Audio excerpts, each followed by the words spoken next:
కుటుంబ బలిపీఠము అనే అంశాన్ని ప్రతిరోజు యూకే గాస్పల్ స్ట్రీమింగ్స్ అను మా యూట్యూబ్ ఛానల్ ద్వారా ఆడియో రూపంలో వీక్షిస్తున్న మీ అందరికీ ప్రభు అయిన యేసుక్రీస్తు ప్రశస్తమైన గణనామం పేరిట శుభములు తెలియజేస్తున్నాము. ఇంకనూ వినండి, అనేక కుటుంబాలకు షేర్ చేయండి, దేవుని మెండైన ఆశీర్వాదాలను పొందుకొనండి. దేవుడు మిమ్మలను బహుగా దీవించునుగాక. ఫలముల నాశించిన పరలోక తండ్రి తేరి చూచుచున్నాడు మీ వైపు. ఫలముల నాశించిన పరలోక తండ్రి తేరి చూచుచున్నాడు నీ వైపు. ప్రేమతో నిన్ను పెంచిన ప్రియ తోటమాలి పరీక్షించుచున్నాడు నీ కాపు. ప్రేమతో నిన్ను పెంచిన ప్రియ తోటమాలి పరీక్షించుచున్నాడు నీ కాపు. ఫలించకుండుట నీకు న్యాయమా, యజమాని సహనముతో చెలగాటమా. ఫలించకుండుట నీకు న్యాయమా, యజమాని సహనముతో చెలగాటమా. ఫలముల నాశించిన పరలోక తండ్రి తేరి చూచుచున్నాడు నీ వైపు. ఫలముల నాశించిన పరలోక తండ్రి తేరి చూచుచున్నాడు నీ వైపు. ఒక కుటుంబ బలిపీఠం వాల్యూమ్ 1 నుండి 80వ రోజు, మార్చ్ 21వ తేదీ. అంశము: ఆమె ఒక సూపర్ చర్చిగా ఉండును, ఒక సూపర్ జాతిగా ఉండును. నేను తండ్రి వద్దకు వెళ్ళుచున్నాను గనుక నేను చేయు క్రియలు నా యందు విశ్వాసముంచువాడును చేయును. వాటికంటే మరీ గొప్పవియు అతడు చేయునని మీతో నిశ్చయముగా చెప్పుచున్నాను. యోహాను 14వ అధ్యాయం 12వ వచనం. ఈ అంశము కొరకు కొంత వర్తమాన భాగాన్ని మనం చదివి విందాం. ఒక రాత్రి నేను ప్రభు యొద్దకు కనిపెట్టుచుండగా పరిశుద్ధాత్మ నా కలము తీసుకొని వ్రాయుమని చెప్పాను. వ్రాయవలనని నా కలమును తీయుచుండగా ఆయన ఆత్మ సంఘము కొరకు ఒక వర్తమానమును నాకు ఇచ్చాను. దానిని మీకు ఇచ్చుచున్నాను. ఇది వాక్యమునకును ఆయన యొక్క వధువునకును సంబంధించినది. నేను నీతో చెప్పవలనని ప్రయత్నించుచున్నది ఇది: పునరుత్పత్తి యొక్క నియమము.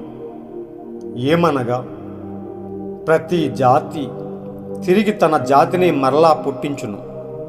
ఆదికాండము 1వ అధ్యాయము 11వ వచనం ప్రకారం అలాగునే ఉన్నది. దేవుడు గడ్డిని, విత్తనములిచ్చు చెట్టును భూమి మీద తమ తమ జాతి ప్రకారం తమలో విత్తనములు గల ఫలమిచ్చు వృక్షములను భూమి మొలిపించును గాకని పలుకగా ఆ ప్రకారమాయను. విత్తనములలో ఏ విధముగు జీవమున్నదో అది ఆ మొక్కలోనికి వచ్చి ఫలముగా మారెను. అదే నియమం ఈనాడు సంఘమునకును వర్తించును. ఎటువంటి విత్తనములతో అది ఆరంభమాయనో అదే తిరిగి వచ్చును. ముందు విత్తన విత్తనం వలనే అది ఉండును. ఎందుకనగా ఆ విత్తనమే నాటబడిను.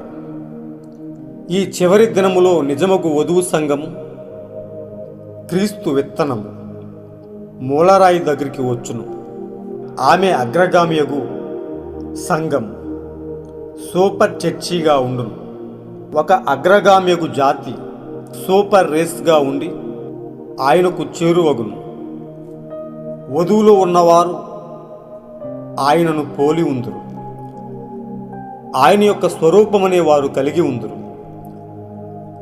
ఆయనతో ఏకమొగుటకు ఇది జరుగును.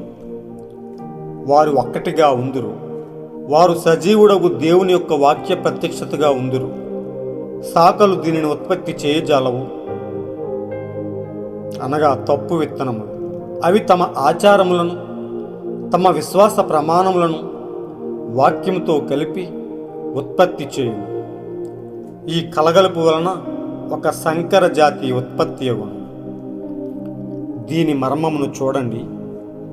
వధువులో వాక్యం ఉన్నది, మరియలో ఉండినట్లుగానే వధువు క్రీస్తు యొక్క మనస్సును కలిగి ఉన్నది. అందువలన ఆమె యెహోవా ఇలాగు సెలవిచ్చుచున్నాడును కలిగి ఉన్నది. ఆ వాక్యం అప్పుడు ఆత్మ ద్వారా త్వరపరచబడి నెరవేరును. అది జరుగును. నాటబడిన విత్తనమునకు నీరు పోసినప్పుడు అది పూర్తి పంటను ఇచ్చి దాని ఉద్దేశమును నెరవేర్చున్నట్లుగా వధువులో ఉన్నవారు ఆయన చిత్తాన్ని మాత్రమే చేసెదరు. వారిని ఎవరు పక్కత్రోవ పట్టించలేరు. వారికి యెహోవా ఇలాగు సెలవిచ్చుచున్నాడని ఉన్నది. లేని ఎడల వారు ఊరకుందురు. తమలో క్రియ జరిగించుచున్నవాడు దేవుడే అని వారికి తెలియను. ఆయన యొక్క సొంత వాక్యమును నెరవేర్చెదరు. ఆయన ఈ భూమి మీద సేవ చేసిన దినములలో తన పనులన్నీ పూర్తిగా చేయుదురు. కాబట్టి ఇప్పుడు ఆయన వధువులో ఉండి ఆమె ద్వారా పనిచేయుచున్నాడు. ఆ సంగతి ఆమెకి తెలియను. ఇంకా కొన్ని ప్రత్యేకమగు పనులు చేయు సమయం ఆయనకు రాలేదు. ఇప్పుడు ఆయన తప్పక చేయవలెను. ఈ ప్రత్యేక కాలము కొరకు ఆయన విడిచిపెట్టిన పనిని ఇప్పుడు ఆయన వధువు ద్వారా నెరవేర్చుచున్నాడు. ఇప్పుడు నేను మీకు చెప్పడానికి ప్రయత్నిస్తున్నది ఇదే: పునరుత్పత్తి నియమము దాని సొంత ఉత్పత్తిని ఫలిస్తుంది. ఆదికాండం 1:11 రీతిగా ఈ చివరి రోజుల్లో నిజమైన వధువు సంఘము తలరాయి దగ్గరకు వస్తుంది. అది ఒక గొప్ప సంఘంగా, ఒక గొప్ప జాతిగా ఉంటుంది. ఎందుకంటే అది ఆ గొప్ప తలరాయిని సమీపిస్తుంది. వారు ఆయనకు చాలా పోలికలో ఉంటారు. ఆయన స్వరూపంలోనే ఉంటారు. ఆయనతో ఏకం కావడానికి వారు ఒకేలా ఉంటారు. వారు జీవం గల దేవుని వాక్యానికి సరిగ్గా ప్రతిరూపంగా ఉంటారు. శాఖలు దీన్ని ఎప్పటికీ ఉత్పత్తి చేయలేవు. ఇది వారు తమ సిద్ధాంతాలను మరియు ఆచారాలను వాక్యంతో కలిపి ఉత్పత్తి చేస్తారు. మరి అది ఒక సంకరమైన ఉత్పత్తిని తెస్తుంది. పలుకబడిన మాటయే మూల విత్తనము అనే వర్తమాన భాగం నుంచి సేకరించబడిన మంచి అంశం. ప్రియా సోదరి సోదరులారా, ప్రియా దేవుని బిడ్డలారా, దేవుడు మనకు అనుగ్రహించిన గొప్ప అంశం కొరకు ఆయన ఉన్నతమైన నామానికి మహిమ కలుగునుగాక. నిజంగా దేవుడు ఆయన విత్తిన విత్తనములో మనము కూడా ఉండి ఆయన జీవాన్ని పొందుకొనులాగన దేవుడు మనకు చూపుతున్న ఆ గొప్ప కృప కొరకు ఆయన ఉన్నతమైన నామానికి మహిమ కలుగునుగాక. ప్రియా సోదరి సోదరులారా, నిజంగా మనం ఈరోజు చదువుకున్న యొక్క మంచి అంశంలోని సారాంశాన్ని మనం గమనించినట్లయితే నిజంగా పునరుత్పత్తి నియమం ఆదియందు ఏమి విత్తబడిందో, మనం ఏదైతే విత్తుతామో, మనం ఏ విత్తనమైతే విత్తుతామో అదే విత్తనం తిరిగి తన ఫలాన్ని తెస్తుంది. మనం సాధారణంగా చూసినట్లయితే మనం ఏ గింజనైతే విత్తనముగా పెట్టామో తిరిగి తన పంట కాలానికి వచ్చినప్పుడు అదే గింజను మళ్ళీ చూస్తాము. అదే దీని యొక్క సారాంశమై ఉన్నది. మరి ఆదియందు దేవుడు ఆదికాండం 1:11 ప్రకారం దేవుడు గడ్డిని, విత్తనములిచ్చు చెట్టును, భూమి మీద తమ తమ జాతి ప్రకారం తమలో విత్తనములు గల ఫలమిచ్చు వృక్షములను భూమి మొలిపించును గాకని పలుకగా ఆ ప్రకారం ఆయను. నిజంగా మనం గమనించినట్లయితే నిజంగా ఆదిలో ఏ విత్తనములు అయితే విత్తబడ్డాయో అదే విత్తనములు తమ తమ జాతిని ఉత్పత్తి చేస్తూ మనం చూస్తూ ఉన్నాం. పునరుత్పత్తి నియమాన్ని ఫాలో అవుతున్నట్టుగా మనం చూస్తున్నాం. అదేవిధంగా అదే క్రమంలో మనం యేసుక్రీస్తు దగ్గరకు మనం వచ్చినట్లయితే దేవుడు తమ వధువును నాటినప్పుడు ఆయనలో కలిగి ఉన్న అదే జీవము, ఆయనలో కలిగి ఉన్న అదే జీవంతో కూడిన విత్తనమును ఆయన నాటాడు. ఆయన వధువు అనే వృక్షమును నాటినప్పుడు ఆ వృక్షము ఆ విత్తనంలో ఉన్న జీవాన్ని తీసుకుంటూ ఆ జీవంతో ఆ వృక్షం ఎదుగుతూ వివిధ కాలాల గుండా అది ఎదిగి అనేక రకాలైన ప్రతికూల పరిస్థితులను ఎదుర్కొంటూ తిరిగి ఈ కాలానికి క్రీస్తులో ఉన్న అదే జీవాన్ని తిరిగి పునరుత్పత్తి చేస్తుంది. అదే గింజను తిరిగి మళ్ళీ వెలుపటికి తీసుకుని వచ్చే కాలం నిజంగా మనం గమనించినట్లయితే క్రీస్తు నాటిన అదే సంఘం చివరి వరకు ఆయన యొక్క జీవాన్ని తీసుకుంటూ ఆమె యథార్థముగా ఎదుగుతున్నట్లుగా మనం గమనించగలం. అయితే సంఘ శాఖలు అనేవి ఏం చేశాయి? మరి లోకంతో మరి కలగలుపు సిద్ధాంతాలతో దేవుడు నాటిన చెట్టు నుంచి వేరై అవి సంకర జాతిగా అవి సంకరం చేయబడ్డాయి. అవి మానవ సిద్ధాంతాలతో చేయి కలిపి అవి మానవ సిద్ధాంతాలతో సంకరం చేయబడి అవి కూడా ఎదుగుతూ ఉన్నాయి. కానీ ఇక్కడ వాక్యం చెప్తున్నట్టుగా గోధుమలను గురుగులను కలిసి ఎదగనీయుడి, అయితే వాటి ఫలములను బట్టి వాటికి తీర్పు తీర్చబడుతుందని చెప్పిన రీతిగా నిజముగా అంతం వరకు అవి రెండు కలిసి ఎదుగుతాయి. అయితే క్రీస్తు నుండి జీవాన్ని పొందుకొని ఆయన నాటిన చెట్టు తిరిగి ఆయన రూపాన్ని ఆయన సారాన్ని తిరిగి వెలుపలికి తీసుకుని వస్తుంది. ఈ చివరి కాలంలో ఆనాడు ఆయన ఏదైతే విత్తనం నాటాడో ఈ అంత్యకాలం ముందు ఈ చివరి కాలం ముందు అదే విత్తనాన్ని ఆయన చెట్టు నుండి ఆయన తీసుకుని పోతూ ఉన్నాడు. ఆయన కోయపోతూ ఉన్నాడు. ఆయన నాటిన అదే చెట్టు అదే విత్తనాన్ని తిరిగి మళ్ళీ పునరుత్పత్తి చేస్తూ ఉంది. కానీ శాఖలు ఆ విత్తనాన్ని పునరుత్పత్తి చేయలేవు. కారణం ఏమనగా అవి అన్ని ఆచారాలతో కలగలుపు సిద్ధాంతాలతో లోకంతో సంకరం చేయబడి అవి చెరపబడ్డాయి. కనుక వాటిలో ఉన్న జీవాన్నే అవి ఉత్పత్తి చేస్తాయి.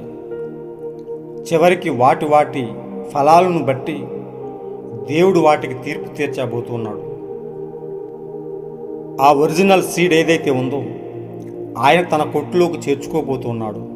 కానీ కలగలుపు చేయబడిన ఈ యొక్క విత్తనముల ద్వారా వచ్చినటువంటి ఫలాలను దేవుడు కాల్చివేయబోతున్నాడని మనం తెలుసుకుంటున్నాం.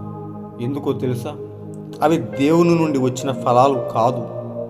కానీ క్రీస్తు నాటిన అదే విత్తనం తిరిగి ఆయన రూపాన్ని పునరుత్పత్తి చేసి ఆయన కోరుకున్న జీవాన్నే పునరుత్పత్తి చేసిన విధంగా మనం చూస్తూ ఉన్నాం. ఎందుకంటే యెహోవా ఇలాగు సెలవిచ్చుచున్నాడు అని దానిని అది కలిగి ఉన్నది. ఆయన నుండి పొందుకున్న అదే జీవము ద్వారా ఆ విత్తనాన్ని అది పునరుత్పత్తి చేయగలిగినది. అది ఆయన వధువు అయి ఉన్నది. ఆయన వధువు ఎల్లప్పుడూ ఆయన సారాన్నే తీసుకుంటూ ఆయన నుండి జీవాన్ని పొందుకుంటూ ఆయన కొరకే బ్రతుకుతూ స్వచ్ఛముగా ఆయనలో జీవిస్తూ చివరి వరకు తమ నీతిని కాపాడుకుంటూ తిరిగి ఆయన మెచ్చే రీతిగా ఈరోజు ఆయన జీవాన్ని పునరుత్పత్తి చేస్తుంది. ఇదే ఆ కాలమై ఉన్నది. దేవుడు తన పంటను కోయబోతూ ఉన్నాడు. ఆయన నాటిన చెట్టు నుండి ఆయన తన పంటను కోయబోతూ ఉన్నాడు. ప్రియ సోదరి సోదరులారా, ఆయన నాటిన ఆ చెట్టులో మనం భాగమై ఉంటే నిశ్చయంగా మనం ధన్యులమై ఉన్నాం. ఎందుకంటే ఆయన తన పంటను తన కొట్టులోకి చేర్చుకోబోతున్న సమయం. విడిచిపెట్టబడిన ప్రతి విత్తనము త్రోసివేయబడి పెరికివేయబడి కాల్చివేయబడే సమయం. కనుక ప్రియ సోదరులారా, మనలో ఉన్న ఫలాన్ని బట్టి మనము తీర్పు తీర్చబడుతూ ఉన్నాం. క్రీస్తు నుండి వచ్చిన అదే జీవం మనలో ఉంటే క్రీస్తు ఫలాల్ని మనం ఫలిస్తూ క్రీస్తు కొరకు ఒక సూపర్ చర్చిగా ఒక సూపర్ జాతిగా మనము బయటకు వస్తూ ఉన్నాం. ఆదిలో నాటబడిన అదే విత్తనం ద్వారా అదే జీవము ద్వారా తిరిగి ఆయనను మనం పునరుత్పత్తి చేసి ఒక సూపర్ చర్చిగా, ఒక మంచి జాతిగా మనం ఆయన ముందు నిలబడి ఆయనతో మనం చేర్చబడుతూ ఉన్నాం. కనుక ప్రియ సోదరులారా, దేవుడు మనకిచ్చిన ఆ జీవాన్ని బట్టి ఆయన ఎల్లప్పుడూ స్తుతిస్తూ, ఆయన కొరకు ఎల్లప్పుడూ మహిమకరంగా జీవిస్తూ, ఆయన కొట్టులోకి మనం చేర్చబడే వరకు మనం ఇంకనూ యథార్థంగా జీవిద్దాం. క్రీస్తు కొరకు యథార్థంగా బ్రతుకుదాం. ఎత్తపాటు వరకు స్థిరంగా ఉందాం. అలాంటి గొప్ప కృపను దేవుడు మనకు నిండుగా అనుగ్రహించునుగాక. God bless you all. ఈరోజు మీరు చదవలసిన అనుదిన వాక్యపట్నం యెహోషువ 8, 9, 10 అధ్యాయములు.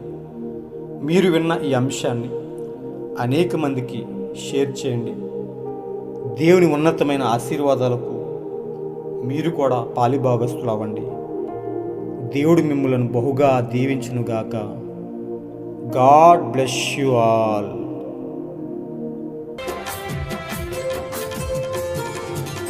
ఐగుప్తి నుండి పెరికి తెచ్చినాడు, సంగ ద్రాక్ష తోటలో నిన్ను నాటినాడు.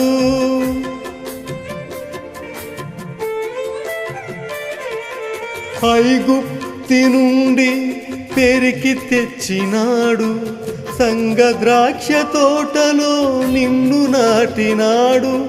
చుట్టూ త్రొవ్వి ఎరువు వేసి నీరు పోసినాడు, చుట్టూ త్రొవ్వి ఎరువు వేసి నీరు పోసినాడు. తన స్వాస్థ్యముగా నిన్ను ప్రత్యేకపరచినాడు, తన స్వాస్థ్యముగా నిన్ను ప్రత్యేకపరచినాడు. ఫలింపకుండుట నీకు న్యాయమా, యజమాని సహనముతో చెలగాటమా. ఫలింపకుండుట నీకు న్యాయమా, యజమాని సహనముతో చెలగాటమా. ఫలముల నాశించిన పరలోక తండ్రి తేరి చూచుచున్నాడు నీ వైపు.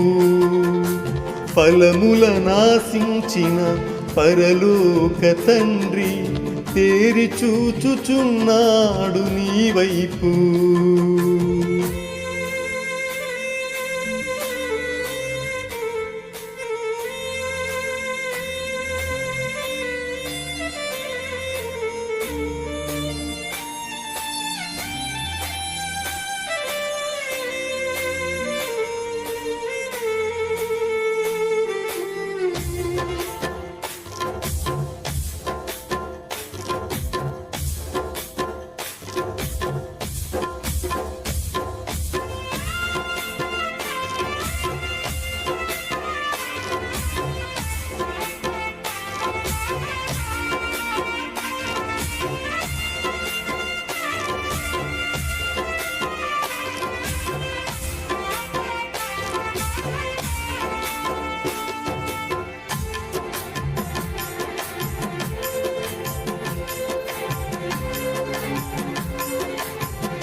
వెదకినప్పుడు నీ యొద్ద ఫలము లేక ఉంటే, ఆకులతో నిన్ను చూసి తండ్రి సంతచించునా.